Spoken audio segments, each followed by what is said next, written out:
الآن مع زميلنا بلال مساء الخير. يبدو معك بن سبعيني أليس كذلك؟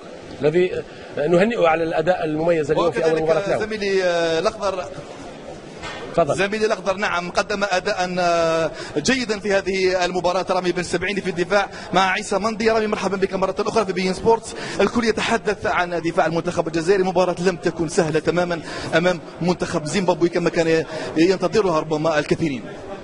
ما كما قلت لك كان على بالنا من الاول باللي المباراه ماشي راح تكون سهله.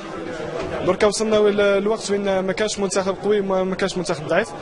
منتخب زيمبابوي لعب مباراه مقبوله، مباراه جيده. انا كما قلت لك ما دخلناش بيان في الماتش، من بعد عاودنا رجعنا لقينا النيفو تاعنا، مي سيتي ان بو ترو تار. دركا واش غنقول لك، خيرها في غيرها. راضي على ادائك اليوم؟ الحمد لله. الحمد لله. مباراة قادمة ديربي مغاربي أمام تونس، ماذا تقول؟ حاجة باينة راح تكون مباراة في القمة.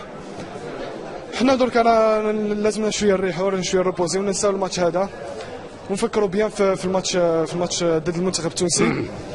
نبريباريو له بيان وإن شاء الله نديروا مباراة مقبولة. شكرا وبالتوفيق. شكرا. إذا كان هذا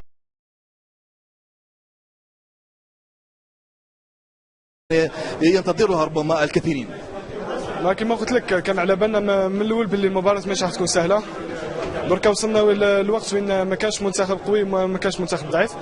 منتخب زيمبابوي لعب مباراه مقبوله، زميلي الأخضر نعم قدم أداء جيدا في هذه المباراة. رامي بن سبعيني في الدفاع مع عيسى مندي. رامي مرحبا بك مرة أخرى في بي إن سبورتس. الكل يتحدث عن دفاع المنتخب الجزائري. مباراة لم تكن سهلة تماما أمام منتخب زيمبابوي كما كانوا. الحمد لله. الحمد لله. مباراة قادمة ديربي مغاربي أمام تونس، ماذا تقول؟ حاجة باينة راح تكون مباراة في القمة. حنا درك لازمنا شوية نريحوا شوية نريبوزي وننساو. الآن مع زميلنا بلال مساء الخير. يبدو معك بن سبعيني أليس كذلك؟